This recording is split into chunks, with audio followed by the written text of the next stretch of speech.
अब ये अष्टमोध्याय,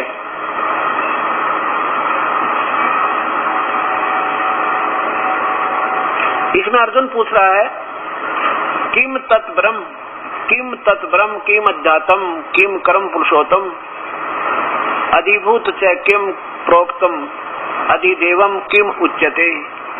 क्या बताता है? हे पुरुषोत्तम, वह ब्रह्म क्या है? तत्ब्रह्म किम, कौन है? फिर वो भगवान जिसका भक्ति करने से पीछा छूटा जन्म और मृत्यु है।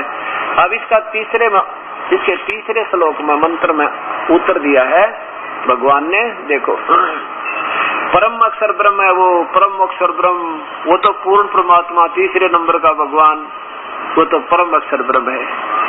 आगे बताया अधिभूत वो है, अधिदेव वो है, ऐसे ऐसे त्याग कर कर्म का संग्रह किया गया। अब हम चलेंगे पांचवें में आ जाओ। अब पांचवें में आ जाओ। पांचवें में लिखा है कि जो अंत काल में भी मुझको ही स्मरण करता हुआ शरीर को त्याग जाता है वह मेरे, अब देखो ये संस्कार देखना जानते, क्योंकि थोड़ी उठपटांग बना ली इन्होंने, थोड़ी सी जतनी रही, क्योंकि पर इस काल को तो प्राप्त कोई हो ही नहीं सकता, क्योंकि गीता जी 11वें अध्याय के 48वें श्लोक में स्पष्ट कर दिया कि ये तो मैंने तेरे को कृपा करके अपना रूप दिखाया, ना तेरे से पहले देखा ना आगे देख सकता, और ना ही कोई वेदों की वर्णित विधि से, ना किसी जप से, ना तप से मुझे प्राप्त नहीं हो सकता। यहाँ मद भावम, यानी मेरे मुझकी भावना बन जाएगी, सीधी बात है। अब हम जिसकी पूजा करेंगे उसी के गुणों से परिचित है, उसी में आसक्तता हो जाएगी। कहते मेरे में उसकी आसक्ता हो जाएगी, और मेरे भाव को प्राप्त हो जाता है, मेरे में आसक्तता को प्राप्त हो जाता है। इसका अर्थ ये बना है, और इसमें संशय नहीं है। अब सीधी सी बात है, जिसकी पूजा है उसके उसी में आस्था रहेगी, और अंत काल में जो मेरी पूजा करता है वो मुझे ही प्राप्त होता है, इसमें कोई आस्था मतलब कोई शंका नहीं। ठीक है। अब छठे में देखो, इतने सिस्टेमेटिकल ज्ञान दिया है बड़ा तरतीब वाइज। एक कुंती पुत्र अर्जुन अंत काल में जिस जिस भाव से समन करता हुआ शरीर का त्याग करता है उसको ही प्राप्त होता है, सदा उसी भाव से भावित रहता है। देखो ना, यहाँ तद भाव है, तद जो आ गया, तद भाव भावित है, उसी की भावना में भाव रहता, वो भी भाव ऐसा ही है, उसका अर्थ पहले जो आपको बता। अब उसी भाव में रहता, जैसे हम हमारा कबीर परमात्मा में आस्था होगी तब उसी के भाव में रहेंगे और उसी को प्राप्त होंगे, वही भक्ति करेंगे। अभी तक इसके भाव में थे, इसके पास चले जाते, गधे कुत्ते बनते ही रहते, कभी सिलसिला खत्म नहीं होता। अब स्पष्ट कर दिया। आगे देखो, अब 7वें में फिर क्या कहा है कि अर्जुन इसलिए तने मेरा भजन करना है ना, तो इसलिए अर्जुन सब समय में निरंतर मेरा स्मरण कर और मुझे और युद्ध भी कर, इस प्रकार मुझे अर्पण की वे मन बुद्धि से युक्त होकर निसंदेह मुझको ही प्राप्त होगा। बिल्कुल ठीक है। और देखिए 8वें में कमाल कर दिया, 8, 9 और 10। 8 में क्या कहा है? हे पार्थ, यह नियम है कि जो अंत समय में जिसका भक्ति करता उसी के पास जाएगा। ये नियम है कि देखो, परमेश्वर के ध्यान के अभ्यास रूप योग से युक्त दूसरी ओर न जाने वाले चित्त से, यानी परमेश्वर के अपनी नहीं, उस दूसरे भगवान की भक्ति करने वाला दूसरे अनन्य मंत्र, फिर उस किसी की आस्था ना रहनी चाहिए मन में, ना देव की ना माँ देव की, करने वाले दूसरी ओर न जाने वाले चित्त से। हे पार्थ, यह नियम है कि परमेश्वर के ध्यान के अभ्यास रूप, ध्यान के नहीं है इसमें कितना ध्यान शब्द नहीं, वो तो जो संत आवेगा ना, जो तत्वदर्शी, वो विधि बतावेगा। उस विधि के आधार पर जो भक्ति से योग युक्त हो गया, उसमें अभ्यस्त हो गया, दूसरी ओर न जाने वाले चित्त से निरंतर चिंतन करता हुआ, ओए होए परम प्रकाश रूप वो परमात्मा तेजो में शरीर वाला है, शरीर है उसका, परम प्रकाश रूप दिव्य यानी अनोखे वो अद्भुत भगवान जो कभी किसी ने नहीं मिला, उस परमेश्वर पुरुषोत्तम पुरुष को ही यानी परमेश्वर को ही प्राप्त होता है। 7वें में 8वें बता रहे हैं, 8वें के में कि जो ये नियम है कि जो उस परमात्मा की भक्ति करता हुआ उस तत्वदर्शी संत से नाम लेकर तो उस वो भी अनन्य मन तक करे, फिर और देवी देवता के चक्कर में ना पड़े, तो भाई फिर उसी परमात्मा को प्राप्त होता है। अब 9वें में देखो, अभी तो ये काफी समय हो गया हमारे सत्संग सुनते हैं, जो पढ़े लिखे शिक्षित बहन बेटी भाई है, अब समझेंगे इसको। देखना 9वां है संस्कृत, देखो कवियम ये वैसे कबीर परमेश्वर की तरफ संकेत है, लेकिन हमने इसको नहीं पहले कहा क्योंकि यूं सोचेंगे तो तुक्के मारे तो कबीर लिख रहा, क्या कबीर थोड़ा है। अब जैसे ये यजुर्वेद है और यजुर्वेद का कई जगह ऐसा लिखा है कि यजु यजु मतलब सह यजु, अगर उसको इन्होंने लिख दिया ना और फिर यजुम, यजुम माने उस यजुर्वेद में, यजुर्वेद को जो जानता है, तो यजुम लिख दिया तो भी यजुर्वेद की तरफ संकेत है। यहाँ पर यहाँ लिखा कवियम, वो कवियम माने वो कबीर परमेश्वर को पुराणम अनुशासितराम अणो अणि यासम, नीचे देखो संस्कार देखो बहुत अच्छी की है इन्होंने। अब यहाँ लिखते हैं ना, जो यहाँ कवियम की जगह लिखा था, जो कबीर अनादि सबके नियंता, इन्होंने सर्वज्ञ लिख दिया कवियम का, और सूक्ष्म से भी अति सूक्ष्म सबके धारण पोषण करने वाले वो तीसरे नंबर के भगवान। आगे चलो, अत्यंत अचिंत रूप से स्वरूप सूर्य के सदृश नित्य चेतन प्रकाश रूप, जैसे सूर्य है ना ऐसे कबीर परमात्मा, जैसे यहाँ का सबसे तेजों में स्रोत यानी इस प्रकाश का सूर्य है, सबसे उत्तम यही माना जाता है। ऐसे वो परमात्मा का शरीर भी इतना तेजों में है और शरीर है और ऐसे तेज है उसका, जैसे सूर्य है तो तेज है, सूर्य नहीं तो प्रकाश किसा, तो वो सूर्य के सदृश नित्य चेतन प्रकाश रूप अविद्या से अति प्रेम सतीदानंद घन परमेश्वर का श्रवण करता है, वह भक्ति युक्त 10वें में लगातार इसके 10वां 8वें अध्याय का, वह भक्ति युक्त भक्त यानी भक्ति से उस परम संत के द्वारा बताई हुई भक्ति के अनुसार साधना करता हुआ, मंत्र का जाप करता हुआ उसे युक्त अंत काल में योग बल से, योग बल माने उस भक्ति की कमाई के धन के शक्ति तय, उस की हुई कमाई पुण्य धर्मों की कमाई के योग बल माने भक्ति की शक्ति तय, किए हुए नाम की कमाई की शक्ति से बरकुटी में, क्योंकि शरीर छूटने के बाद ही हम वहां जाएंगे, इतना जा नहीं सकते। जब शरीर छूटेगा तो हम बरकुटी में, अब हम फिर वहां तरकुटी पर पहुंचाएंगे, वहां से फिर हमारी फ्लाइट शुरू होगी। बरकुटी के माध्यम से प्राणों को अच्छी प्रकार स्थापित करके फिर निश्चल मन से स्मरण करता हुआ उस देव स्वरूप परम पुरुष परमात्मा को ही प्राप्त होता है। या ये तीनों श्लोकों में उस परमात्मा की सीधी महिमा गा दी और पहले 5, 6, 7 में अपनी बता दी और फिर उस परमात्मा की बता दी। उसके बारे में ये उसने क्लियर कर दिया चौथे अध्याय के 34वें श्लोक में कि उसके बारे में मैं नहीं जानता अर्जुन, वो तो तत्वदर्शी संत, ये चौथे अध्याय का 34वां श्लोक आपके सामने है, वो बताओगे भाई मैं नहीं जानता। उनकी तलाश कर ले, उनके ज्ञान न सुने और फिर उन तो दंडवत प्रणाम करे और उनसे फिर ये अपना बेड़ा पार करवा। चौथे अध्याय नंबर 4 का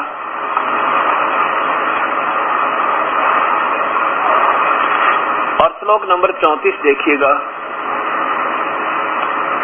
फिर क्या कहता गीता बोलने वाला भगवान कि उस ज्ञान को तू तत्वदर्शी ज्ञानियों के पास जाकर समझ, उनको भली भांति दंडवत प्रणाम करने से, उनकी सेवा करने से और कपट छोड़कर सरलता पूर्वक प्रसन्न करने से परमात्म तत्व को भली भांति जानने वाले ज्ञानी महात्मा तुझे उस तत्व ज्ञान का उपदेश करेंगे, उनके पास जा।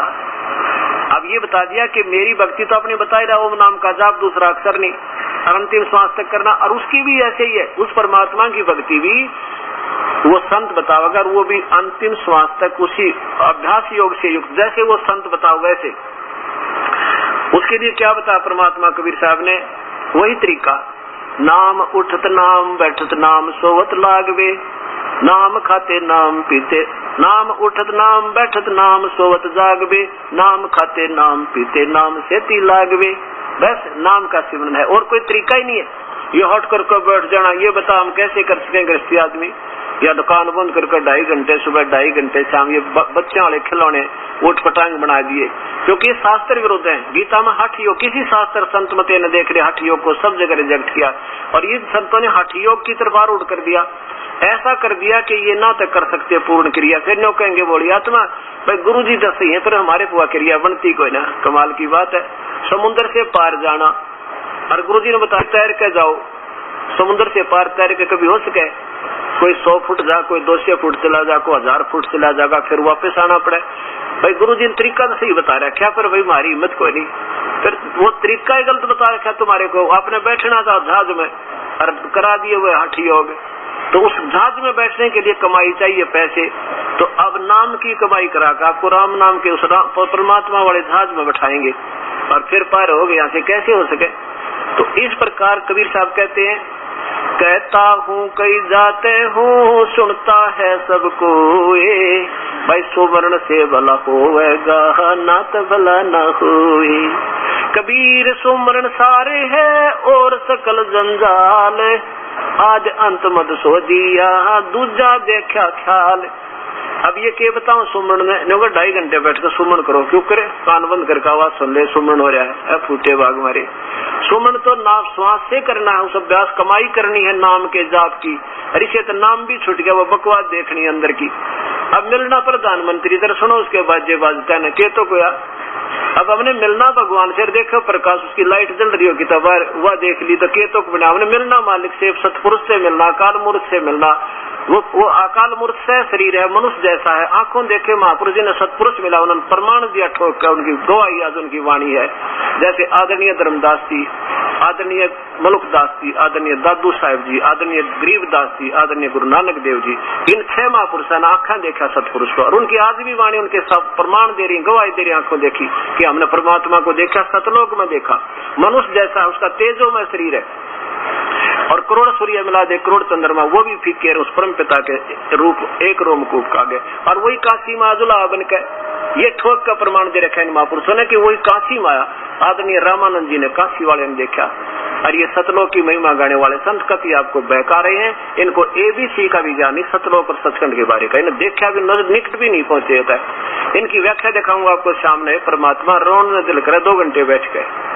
इनको ये नहीं बता सतनाम किसे कहते, सतलोक किसे कहते हैं, क्योंकि वो सतनाम, वो सतलोक, वो सार शब्द है, और वो भाई जो है ना सब सतपुरुष फूटे भाग मारे।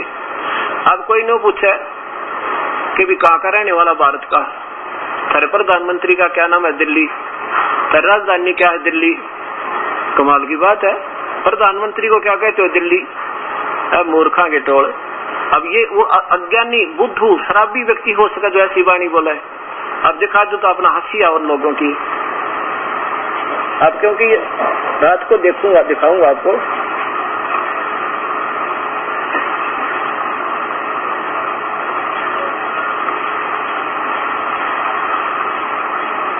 अभी थोड़ा सा प्रसंग चल पड़ा, इसलिए थोड़ी एक ही दिखाऊंगा, ज्यादा नहीं।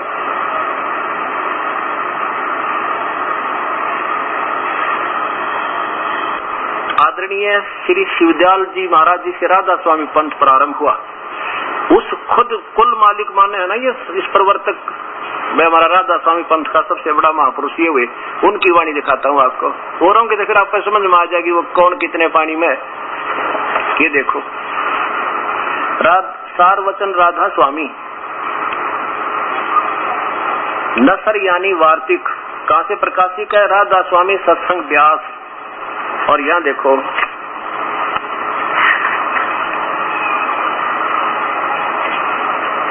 ये है प्रकाशक है, प्रकाशक देखो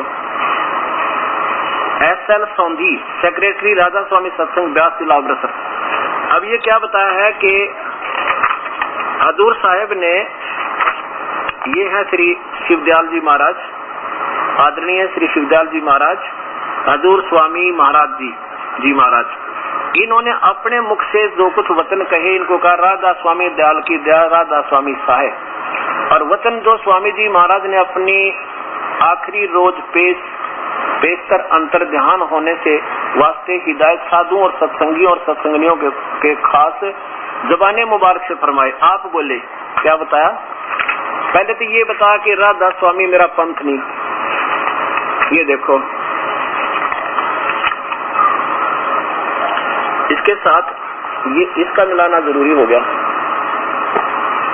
अब ये जो की तो इसमें लिखी है इन्होंने, ये देखिए पहले, सारवचन राधा स्वामी छंद बंद।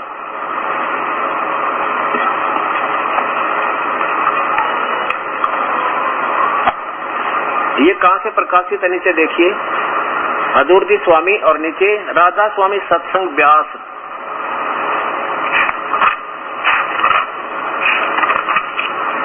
ये वही है, सेक्रेटरी प्रकाशक है सारवचन छंदबंद प्रकाशक SL सौंधी, सेक्रेटरी राधा स्वामी सत्संग व्यास, डेरा बाबा जयमल सिंह, जिला अमृतसर पंजाब।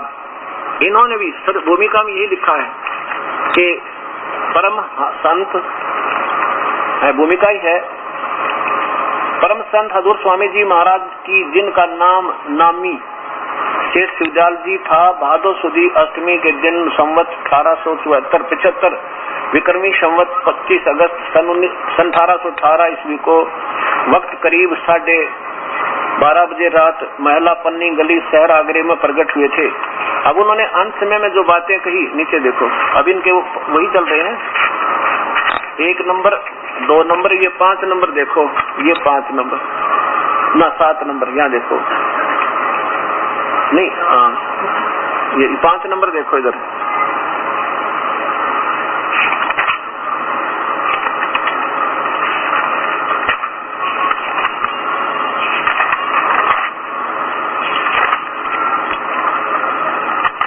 हाँ ये 14 नंबर 5 नंबर यहाँ शुरू होते हैं। ये स्वामी, ये देखना ऊपर, सबसे ऊपर देखो, वचन आखिरी वचन जो स्वामी जी महाराज ने आखिरी रोज पेशतर अंतर्ध्यान होने के वास्ते हिदायत साधु सत्संगियों और सत्संगियों के वास्ते जवाने मुबारक से फरमाए। इसका 5 नंबर देखो यहाँ पे। एक तो ये बताते हैं कि फिर स्वामी जी महाराज ने राय साहेब शालग राम और कुल साधुओं सत्संगियों व सत्संगियों की तरफ मुतवज्ज होकर फरमाया कि जैसा मुझको समझते हो वैसा ही अब मेरी पत्नी राधा जी को समझना, और राधा जी और छोटी माता जी को बराबर समझना। इसमें ये नहीं लिखा मेरी पत्नी, वैसे मैंने हिंट दिया है, कहा कि राधा जी को ऐसा ही समझना। और नीचे संकेत है इन्हीं का कि असली नाम माता जी का, इनकी धर्म पत्नी जी का माता नारायणी देवी जी था, लेकिन चूंकि सेठ प्रताप सिंह साहब जिन्होंने ये वचन लिखे हैं उनको राधा जी के नाम से पुकारते थे, इसलिए यहाँ राधा दर्ज है। राधा तो स्वामी जी की पत्नी थी, इसलिए इनका पति स्वामी होने के कारण इसको राधा का स्वामी, राधा का पति कहने लगे शिवदयाल जी को। और ये राधा स्वामी इनका उर्फ शिवदयाल उर्फ श्री शिवदयाल जी उर्फ राधा स्वामी, ऐसा समझना चाहिए इसको। आगे देखो, अब 14 नंबर में क्या कहा है, सेठ प्रताप सिंह की तरफ मुतवज्ज होकर कहा, फरमाया कि मेरा मत तो सतनाम और अनामी का था। अब देखो इस महापुरुष के वचन, जो सबसे पहले महापुरुष है, कितने विचले हुए। सतनाम, सतलोक को सतनाम कहते हैं, सतनाम तो एक नाम जापकरण का होता है, सतनाम और अनामी का था। चलो हम पहले इनको श्रेष्ठ मानकर चलते हैं। ये कहता मेरा तो सतनाम और अनामी का था और राधा स्वामी मत सालग्राम का चला हुआ है, इसको भी चलने देना और सत्संग जारी रहे और सत्संग आगे से बढ़कर होगा। फिर देखो कि मेरा मत तो सतनाम और अनामी का था और राधा स्वामी मत तो सालग्राम का चला हुआ। अब जैसे कोई कहे मैं तो जा रहा हूँ राजधानी दिल्ली में और ये दूसरा जा रहा काला पानी, क्योंकि वो तुझसे अलग हो गया। और फिर कभी ना मानता था कुएं में पड़ने दो, जाने दो इसको, क्योंकि जब गुरु के वचन से अलग से पंथ चला दिया तो उसी से गुरुद्रोही तो वो खो दिया जिसने राधा स्वामी पंथ चलाया।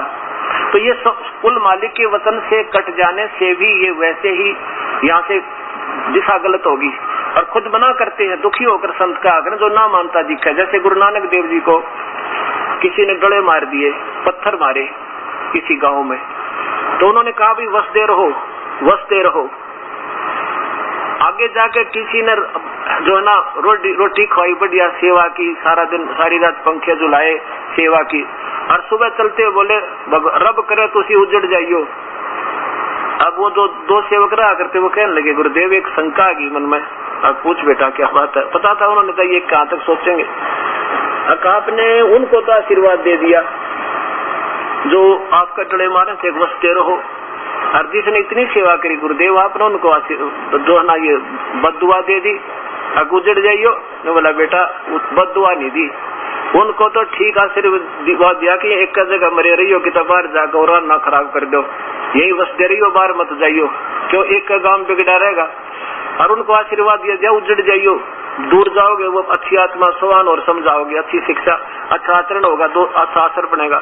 तो ऐसे शिवदयाल जी ने रोते हुए दुखी होकर कहा था इसने भी राधा मेरा मत तय है नहीं, पर इसको भी चलन दो। क्यों मानते वो दिखे नहीं थे, उनका अंत समय आ गया था। जब सालिग्राम उसके समय पर नारा पंथ बना लिया उनके जीते जी, फिर काहे के वो गुरु रहे, काहे के शेष हुए। अब रही बात इस महाराज जी की, जो ये स्वयं महापुरुष श्री शिवदयाल जी, इनको कितना सतलोक पाया होगा और कहाँ तक इन्होंने दर्शन हुए होंगे, ये आपके सामने दिखाऊं। जिन्होंने बेरारा प्रधानमंत्री किसे कहते हैं और राजधानी किसे कहते हैं, अब आपके सामने आओगी। इसी में अब देखो ये स्वयं ये वही है, दूसरे वाली वो तो मैंने रख दी है, क्योंकि इसमें नीचे हिंट न काट रखा था कि उसको राधा स्वामी कहते हैं, क्योंकि ये खत्म करते जाएंगे तथ्यों को। और इससे पहले हमारे पास बुक हो गए, सारे कंप्यूटराइज्ड हो चुके हैं। ये देखो इसमें इन्होंने वो नीचे टिप्पणी काट दी कि राधा जी उसी को कहते थे, उनकी धर्मपत्नी को। और इसमें ठीक है, फिर दोनों तीनों को मिला करके एक मार्ग पर आपको लाना पड़ेगा। राधा स्वामी सारवचन नसर, सारवचन राधा स्वामी नसर यानी वार्तिक, राधा स्वामी सत्संग व्यास से। और ये वो छंदबंद पुस्तक है, उसका नाम छंदबंद है, तो वो भी यही सारवचन। SL सौदी सेक्रेटरी राधा स्वामी सत्संग व्यास, जिला अमृतसर। अब ये स्वामी जी क्या कहते हैं कि मेरा तो मत जो है अनामी और सतनाम का था। ये देखिएगा, ये वही प्रारंभ है इनके 14 नंबर वचन, इनके अपने मुबारक, अपने मुख से बोले हुए। फिर सेठ प्रताप सिंह की तरफ मुतवज्ज होकर कहा, फरमाया कि मेरा नाम तो सतनाम, अब यहाँ देखना इस पॉइंट को, सतनाम और अनामी का था।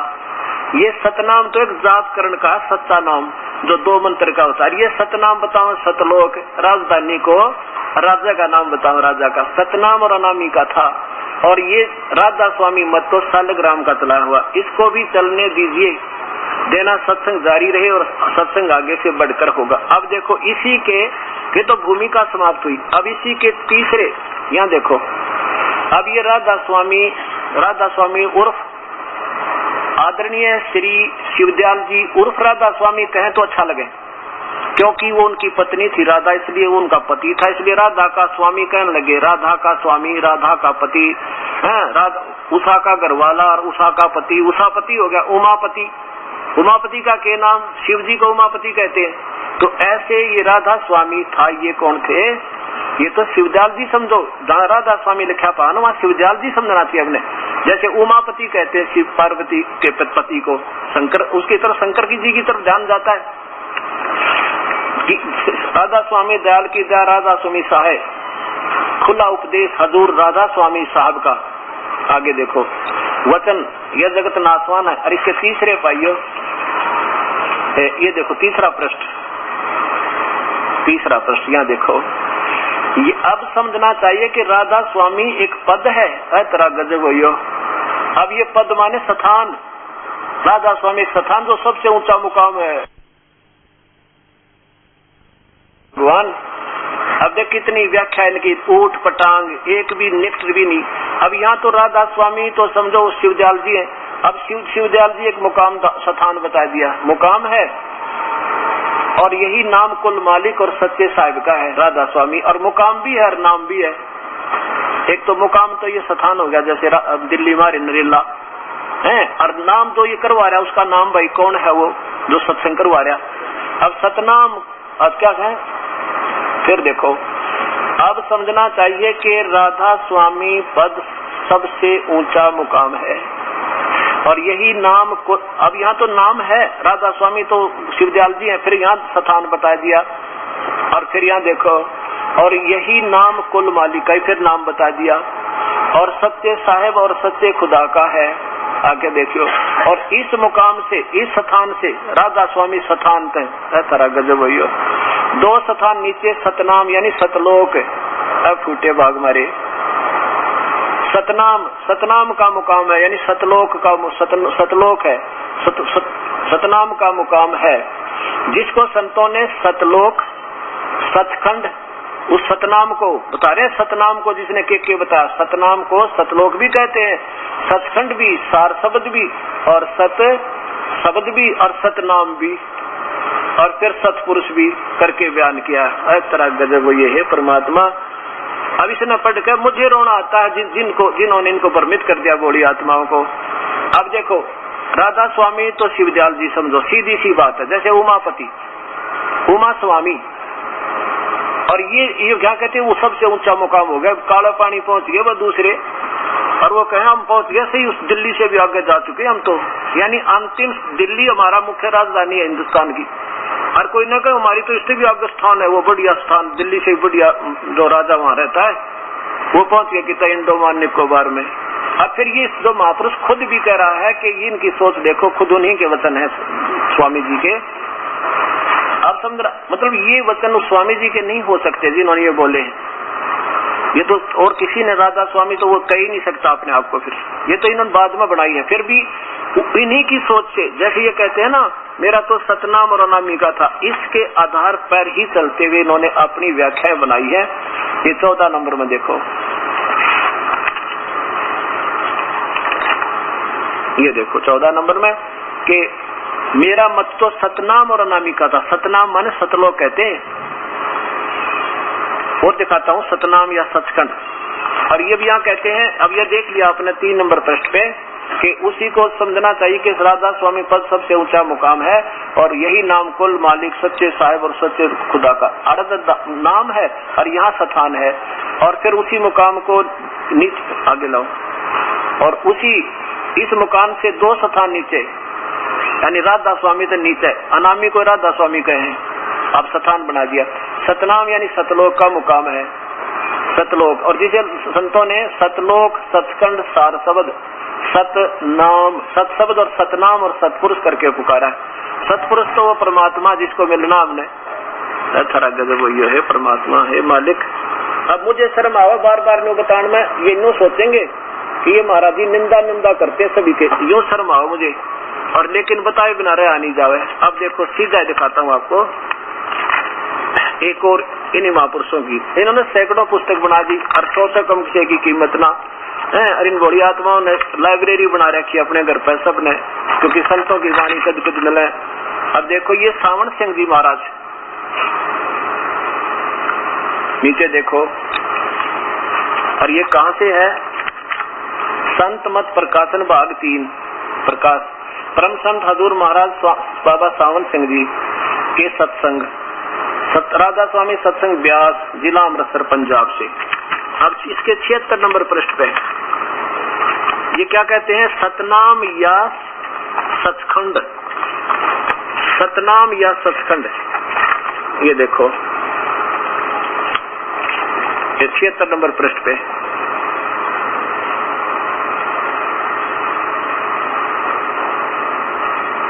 नंबर पृष्ठ पे यहाँ देखो, सचखंड या सतनाम, सचखंड माने सतलोक है, और बिला सतनाम चौथा लोक है। सचखंड या सतनाम चौथा लोक है। अब सतनाम तो एक नाम जपन का, जैसे गुरु नानक देव जी को पूर्ण परमात्मा से मिला था, उस सच्चा नाम, सतनाम, सतनाम, सच्चा नाम। और ये सचखंड को सतनाम बताओ, और आगे देखो कमाल की बात, यहाँ तो स्थान बता दिया, और यहाँ देखो फिर 89 पे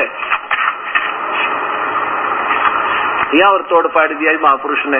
ये सावन सिंह जी के विचार हैं, जिसे सावन सिंह जी से ही सच्चा सौदा सिरसा में बने बिलोचिस्तानी सास मस्ताना जी उनके शिष्य, और इन्हीं के सावन सिंह जी के शिष्य ये कृपाल सिंह जी, और कृपाल सिंह जी के शिष्य ठाकुर सिंह जी।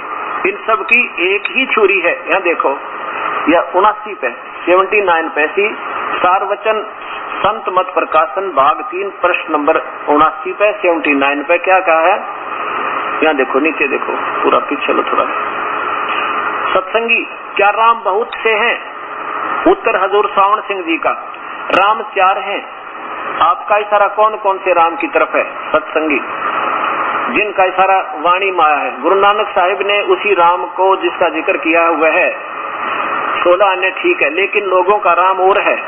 कौन सा? देखो, एक राम दशरथ का बेटा, एक राम घट घट में बैठा, एक राम का सकल पसारा, एक राम सबू से न्यारा।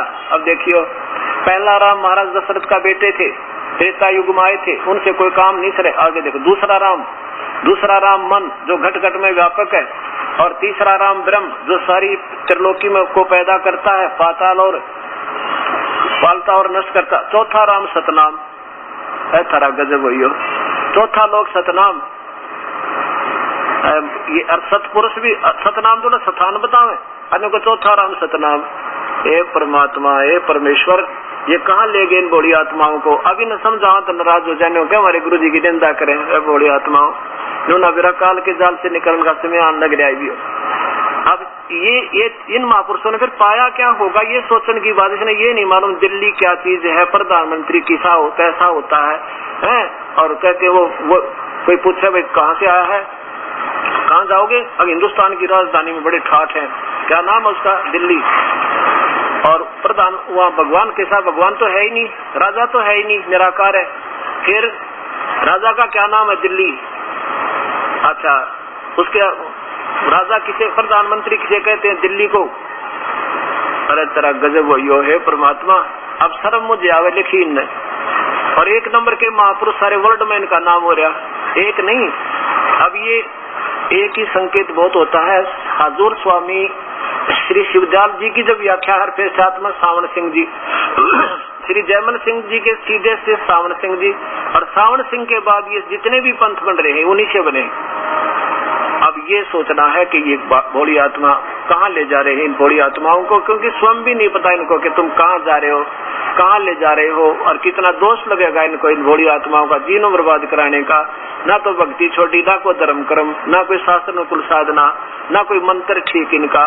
तो दोनों दोषी हो जाएंगे इन पुण्य आत्माओं को गुमराह करने के, और जो गुमराह होंगे वह सीधे नरक जाओगे, क्योंकि भक्ति ना बनी तो व्यर्थ हुआ। तो ऐसे बात की बिल्कुल।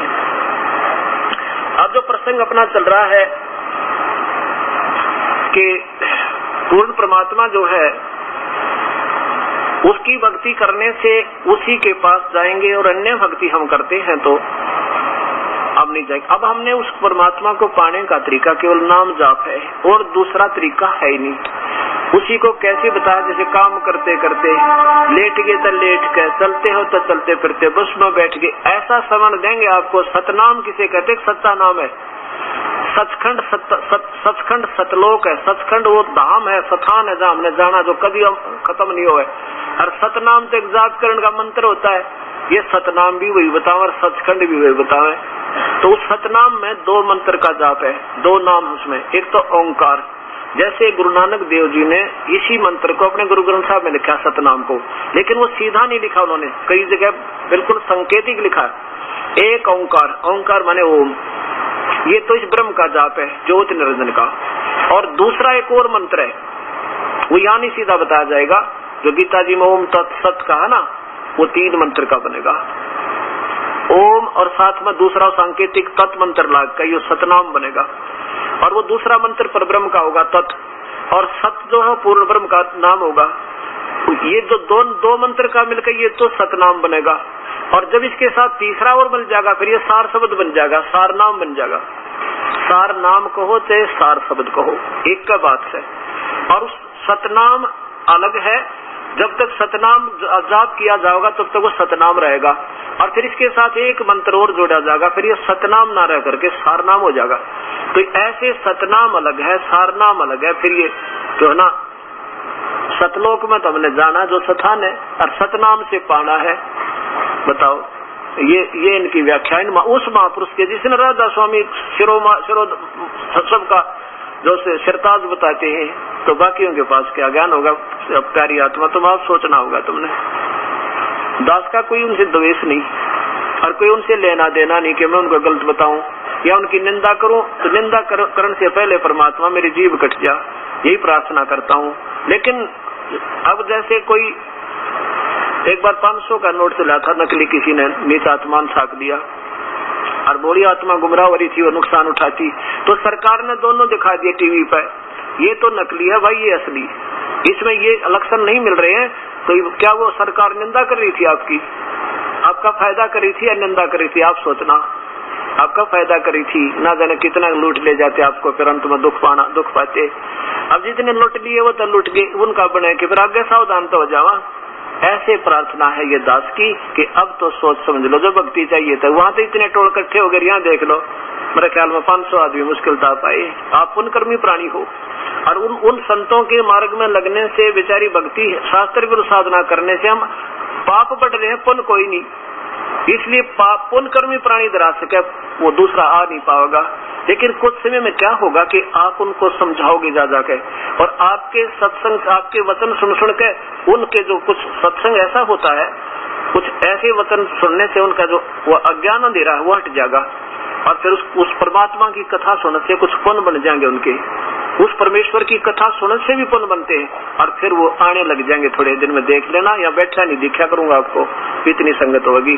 क्योंकि अभी तो पता है ना इन बूढ़ी आत्माओं के हमारा पिता कहाँ है, अब तो ना जाने कहाँ भ्रम भटक रहे हैं। जिस दिन वो पता लग जाएगा, डांटे नहीं डटे और ढूंढे नहीं पाओगे, वो सब अपने पास आ जाएंगे और उनका बेड़ा पार होगा। कोई गुरु बदलने में कोई पाप नहीं, किसी को कोई पाप नहीं है। पहले तो ये गुरु कैसे, जिसने यो नहीं मालूम हमने जाना का मार्गदर्शक सही नहीं तो उसको उनको छोड़ने में पाप की था, वो तो पुण्य होगा आपको, बल्कि आपकी जान बच जाएगी। और जैसे एक डॉक्टर से इलाज ना होता, दूसरा बदला, तीसरा बदला, तो 6 बदलने पड़ जाए, जान बचाए तो पार पड़ेगी। ऐसे ही गुरु बदलने में कोई पाप नहीं। बोलो सतगुरुदेव की, बोलो सतगुरुदेव की जय। बंदी छोड़ कबीर साहेब की जय। बंदी छोड़ गरीबदास जी महाराज की जय। स्वामी रामदेवानंद जी गुरु महाराज की जय। सर्व संतों की जय, सर्व भक्तों की जय, धर्मी पुरुषों की जय। श्री काशी धाम की, श्री छुडानी धाम की जय, श्री करोथा धाम की जय। सत साहिब गरीब नमो नमो सतपुर सको, नमस्कार गुरु की नहीं। सुर नर मुनि जन साधवा, संतों सर्वस दी नहीं। सतगुरु साहेब संत सब ढंडो तुम प्रणाम। आगे पीछे मध्य हुए तिनको जा कुर्बान। निराकार निर्विषम काल जाल भंजनम। निर्लेपम निज निर्गुणम अकल अनुपवेशन धुनम। सोहम सुरति समाहपतम सकल समाना नीरतल। उज्ज्वल हिरंबर हरदमम बेपरवाह था है। वार पार नहीं मध्य तम ग्रीव जो सुमर सिद्ध होई। गणनायक गुलताना करो अनुग्रह सोई। पारस पद परवाना आदि गणेश मना। गणनायक देवन देवा चरण कमल लो लाऊं। आज अंत कर सेवा परम शक्ति संगीतम। रिद्धि सिद्धि दाता सोई अविगत गुण अतीतम। सत पुरुष निर्मोही जगदम्बा जगदीशम। मंगल रूप मुरारी तन मन अर्पो शेषम। भक्ति मुक्ति भंडारी सुर नर मुनि जन ध्यावे। ब्रह्मा विष्णु महेशा शेष सहस मुख गावे। पूज आदि गणेशा इंद्र कुबेर सरीखा। वरुण धर्म रह जावे समर्थ जीवन जी का। मन इच्छा फल पावे 33 कोटि अधारा। धावे सहस 88 उतर भव जल पारा। कट है यम की फांसी 33 कोटि अधारा। धावे सहस 88 उतर भव जल पारा। कट है यम की फांसी। सत साहिब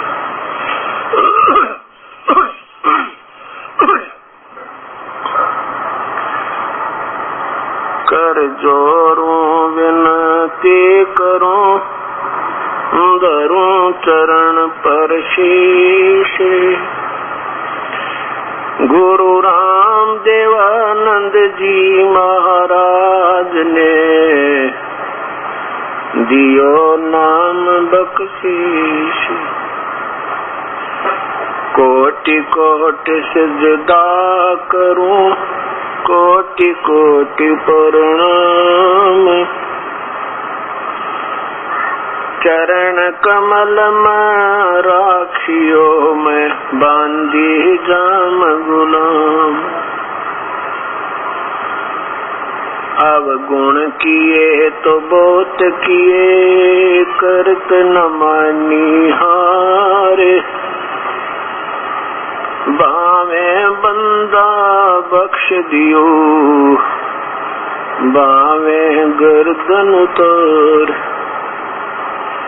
अवगुण मेरे बाप जी, बख्शो गरीब नवाजे।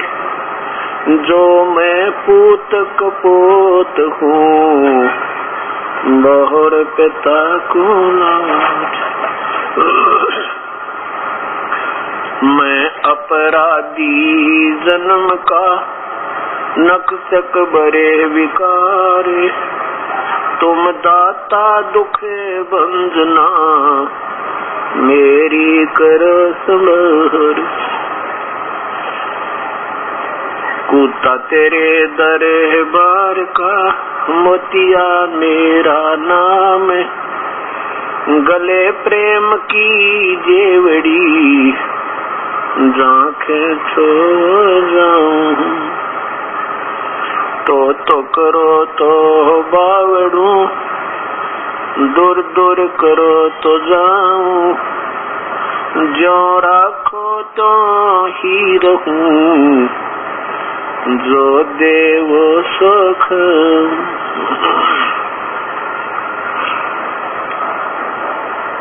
परम पिता परमात्मा, सारी सृष्टि के रचनहार, कुल मालिक, अनंत कोटि ब्रह्मांड के स्वामी, सारी सृष्टि के रचनहार कबीर साहेब कबीर देव की असीम कृपा से इसे घोर कलयुग में ये सत्यनारायण कथा सभी पुण्य आत्माओं को जो सत्संग में आती है सुनने को प्राप्त हुई। सत्संग में आने से इस प्राणी को यह ज्ञान होता है कि मानव शरीर परमेश्वर ने हमें किस लिए प्रदान किया था। अभी तक तो हम ये जान रहे थे, जब तक हमने सत्संग प्राप्त नहीं हुआ था तो जैसा भी अपनी परंपरागत लोक वेद के आधार पर साधना हम कर रहे थे उसको सही मानते हुए, साथ में अपनी दैनिक क्रिया जैसे हमारे पूर्वज किया करते थे उसको करते हुए, और संतान उत्पत्ति, उसकी परवरिश, फिर उनकी शादियां, फिर भगवान उनके बच्चे दे, संतान देवे, फिर हमारी वैश्विक मृत्यु हो जावे, हमारा जीवन सफल सुंदर रखा था हमने। अब सत्संग माने से ज्ञान हुआ, वो तो असफल हुआ, हमारा जीवन सफल नहीं हुआ। परमात्मा ने जो हमें देना दिवाना था वो पहले ही लिखा हुआ था हमारे मस्तिष्क में, और वही हुआ वही मिला। जैसे हम ये सोचते हैं कि हर काम हम अपने प्रयत्न और सूझबूझ से कर रहे हैं, वही हो रहा है, हम मेहनत ना करेंगे तो पेट कैसे भरेगा।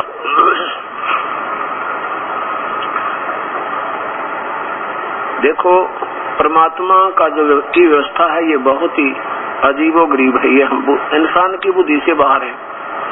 इसलिए परमात्मा जिस संत पर कृपा करते हैं, अपना ज्ञान उलेड़ देते हैं आप प्यारी आत्माओं को, वो सत्ज्ञान बताने के लिए। ये प्राणी कुछ नहीं कर सकता, ना ये प्रयत्न कर सकता, ना ही ये कोई सफलता प्राप्त कर सकता। अब कौन मेहनत करने में कसर छोड़ता है धन प्राप्ति के लिए?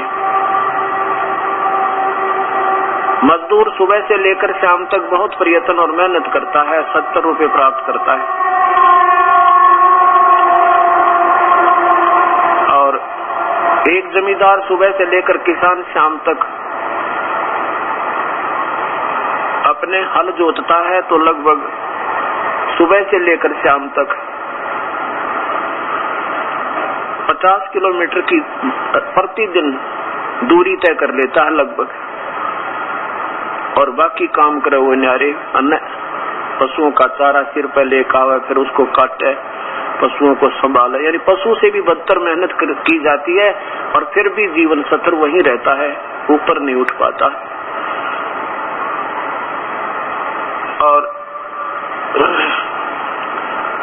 जैसे एक बिजनेसमैन, दुकानदार ऐसा है कि रोजाना का उसका 20 रुपए 50 रुपए मुश्किल से सेल हो है, और एक ऐसा दुकानदार है कि मनमाने रोजाना 2000 का गल्ला उठावे उसी बाजार में, उसी शहर में। एक परिवार के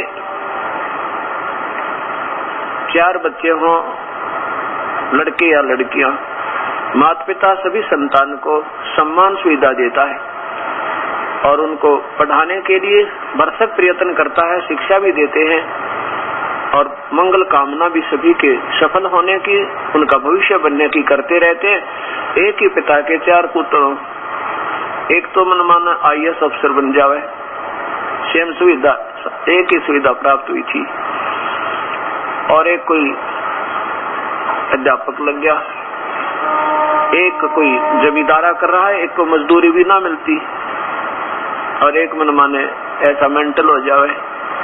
एक ही पिता की 4 संतान, सारों के जो है व्यवस्था नारी नारी, या क्यों, ये क्यों है, ये सोचना हमने बंद कर दिया।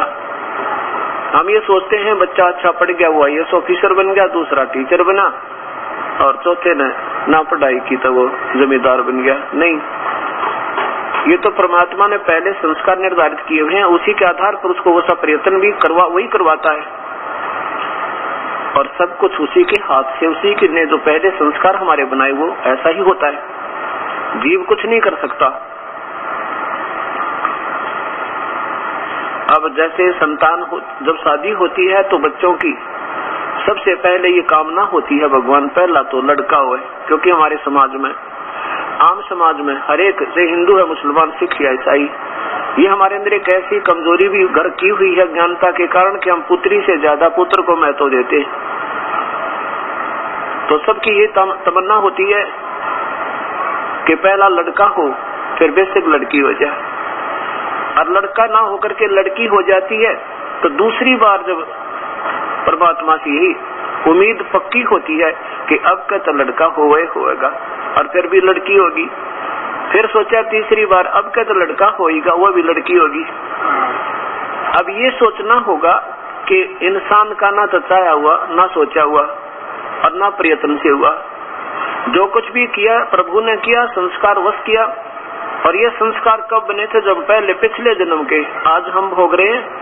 आज जो इस जीवन में बनाएंगे वो आगे हमें मिलेंगे नेक्स्ट जीवन में। तो इससे सिद्ध हो गया कि इंसान का किया नहीं, भगवान का किया ही हो रहा है। बात रही कि हम प्रयत्न नहीं करेंगे तो पेट नहीं भरेगा, कैसे नहीं करेंगे? ये हो सके ना करें। हम तो एक कठपुतली है कर्म संस्कार के आधार पे। जिस खिलौने में लाइट आ गई है और उसमें बिजली का बटन ऑन हो गया तो वो कैसे ना चलेगा? वो कोई हिम्मत है ना चला उसकी। अंदर ऐसी प्रेरणा रर का उठे, बालक भूखे मर जाएंगे, क्या होगा? हे परमात्मा, ऐसा ना होगा तो ये हो जाएगा। यानी ये कर कौन रहा अंदर से?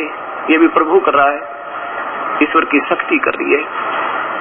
तो ऐसे हमने सबसे पहले परमात्मा को मुख्य रखते हुए और अपने जीवन को सफल करना है। जैसे पहले हम ये बुजुर्ग बतलाया करते, आकर बैठ जाते हुक्के पे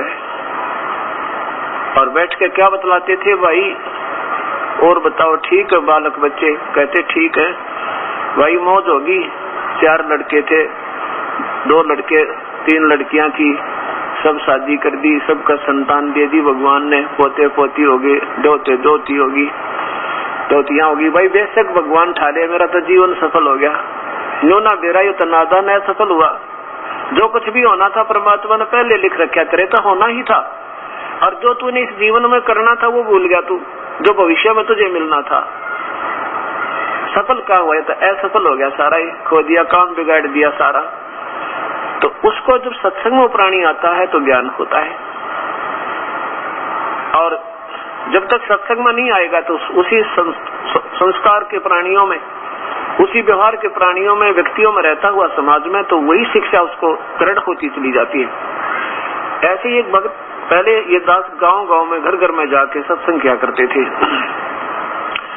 ऐसे किसी के घर में सत्संग हो रहा था, उसके पिता ने नाम नहीं ले रखा है, एक पुत्र ने नाम ले रखा, और वो पिता दूसरे लड़के में रहे, ऊपर बैठ गया चौबारे में आगे, हम नीचे सत्संग करें दूसरे के घर में, उसके दूसरे पुत्र के घर में, जिसने उपदेश ले रखा था। तो बुजुर्ग वहां नहीं आया, बैठा बैठा हुक्का पिया ऊपर छत पे, गर्मियों के दिन थे, हम आंगन में सत्संग कर रहे थे।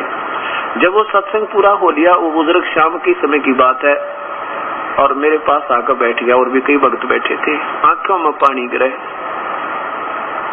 और कहने लगा, महाराज जी जो ये बात आज आपने बताई भगवान के बारे में, जीवन के बारे में, हमने तो कदे नहीं सुनी थी, और मैंने तो पशु से ही बदतर मेहनत की है और दिन रात लगा रहा, ये ज्ञान तो कदे सपने में भी ना सुना हमने, तो यही जो सुना था उसके आधार पर अपना जीवन निर्वाह का ज्ञान हमें प्राप्त था। बहुत रो रहा था, मैंने कहा भी ठीक है कोई बात नहीं, ना सुना तो भाग मारे थे, अब अच्छे कर्म शुभ संस्कार आपके उदय हो गए, आपके घर में भेज दिए परमात्मा ने, आप ही के लिए हमारे जैसे दास की ड्यूटी ला दी, आपके अब भी अच्छे भाग है, माड़े को नहीं, बुरे नहीं है।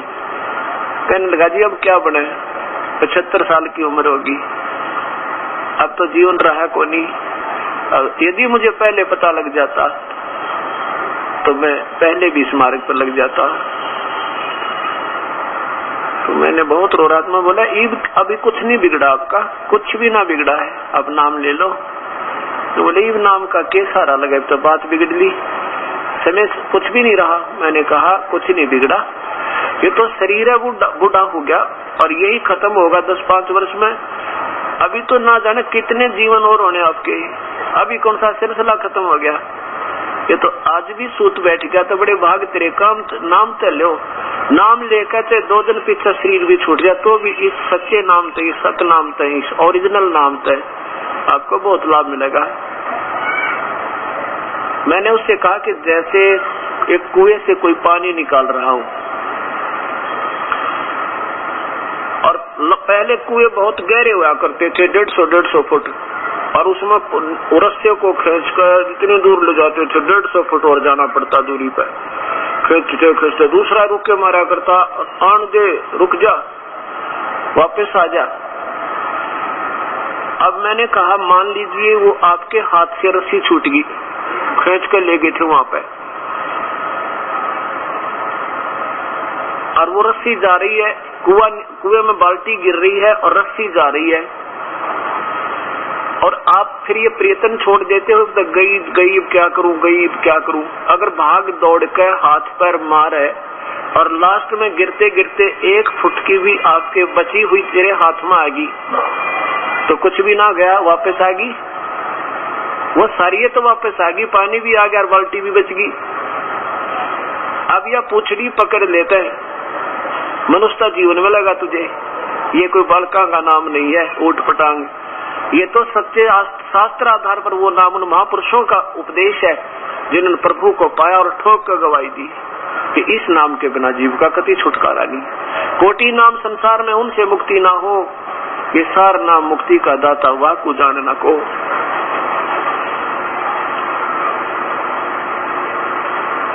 इस बात तो समझ में आ गई उस बुजुर्ग के ने, बोला जी क्या करना पड़ेगा मुझे नाम लेने के लिए, क्या करना होगा, कुछ भी ना करना आपने, मैं उपदेश दूंगा तो सुन ले, और फिर रोज जाग किया करिए ये करना बस।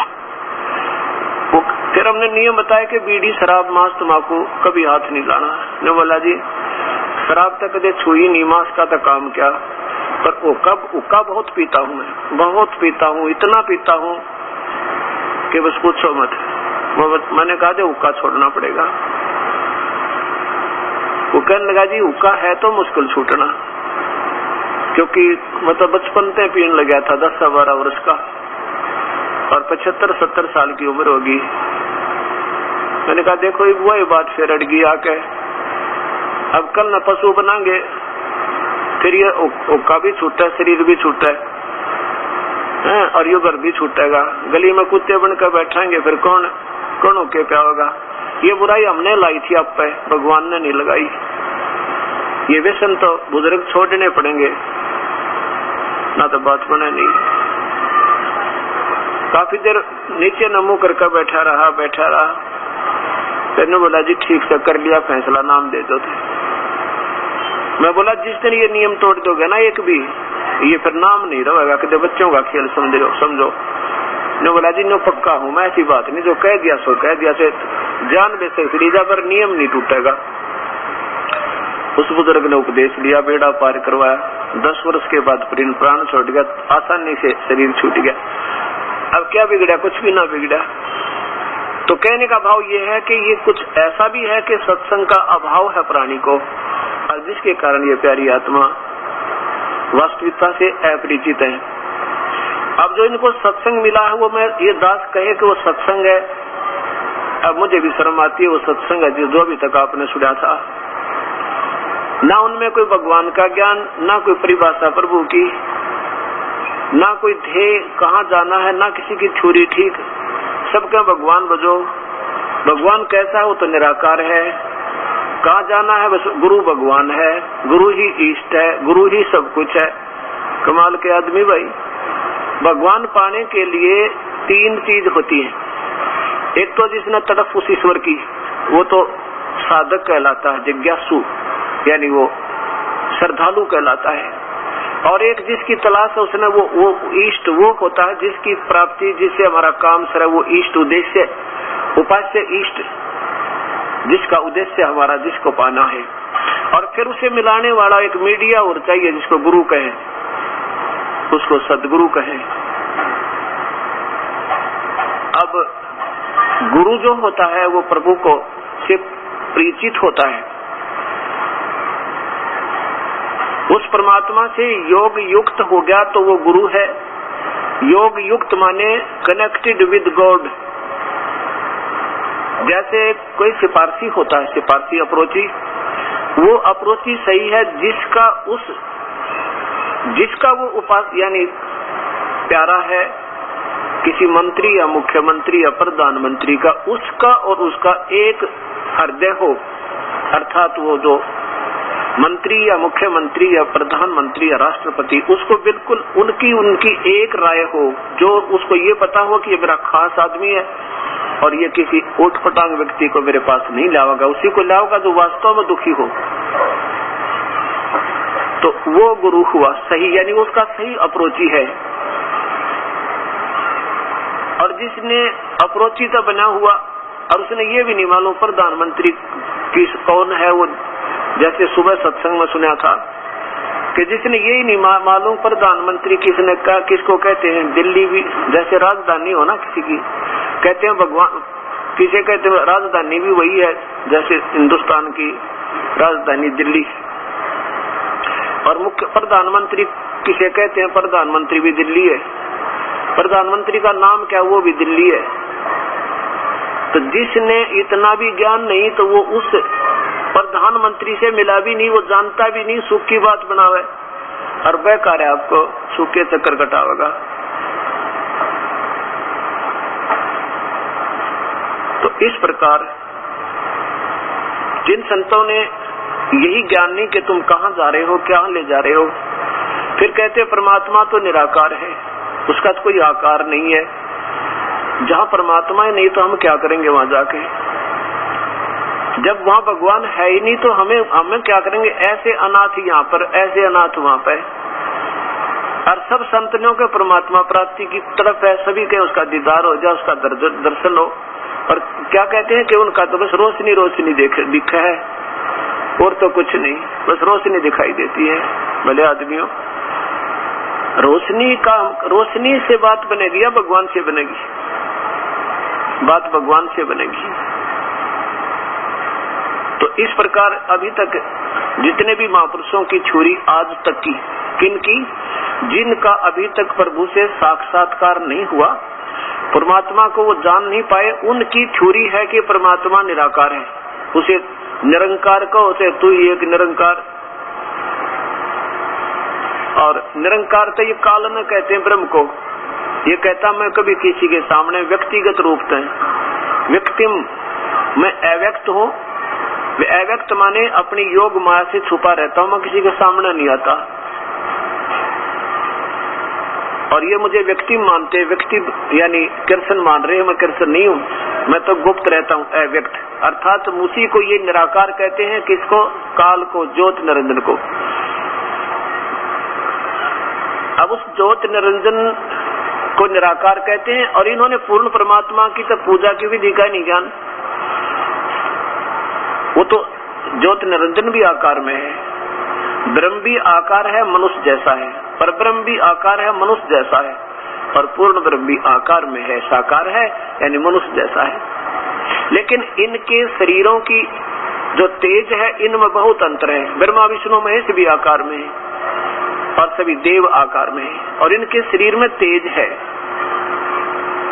और जिन्होंने अब तो कहते हैं कुछ भी नहीं ऊपर, और पुराने इतिहास उठा के देखो, रावण का पुत्र मेघनाद सेना को लेकर इंद्र के लोक में पहुंच गया ऊपर, और इंद्र को पराजित किया। 33 करोड़ देवताओं को लाकर अपने पिता की कैद में बांध दिया, और इंद्र ने अपनी पुत्री की शादी करके ये रिश्वत देकर उससे अपना पीछा छुटवाया, अपनी जान बचाई। और अब नो कहते ऊपर कुछ नहीं, किसने देखा ऊपर? अब अंधे ना देखा, उसका क्या इलाज? आंखों वालों ने तो देखा और बताया, जो आज प्रमाण हमारे सामने है। तो ऐसे अब कलयुग में ये भ्रांतियां क्यों होगी? क्योंकि हम शास्त्रों से परिचित हमारे गुरु लोग नहीं रहे, और द्वापर तक ये कोई ऐसी शंका नहीं थी। जैसे अब 25 प्रकार की व्याख्याएं, हर संत की न्यारी न्यारी व्याख्या, न्यारे न्यारे उपगे, अपने अपने लेवल की उनकी बनावटी कथाएं बना दी। भगवान एक, उसके पाने की विधि एक, शास्त्र उसके एक, तो उसकी अलग अलग व्याख्या। पूजा की विधि कैसे न्यारी होगी? तो ये इस कलयुग के में होगी, क्योंकि जो हमारे गुरुदेव हैं वो परमात्मा से परिचित नहीं, ना शास्त्रों के विज रहे। और पहले ऐसे ऋषि लोग थे, इतना तो जानते थे, वेद को समझा करते, और ओम नाम से अलग कोई पूजा करते ही नहीं थे, केवल वेदों अनुसार जितना उनको ज्ञान था इतनी पूजा थे।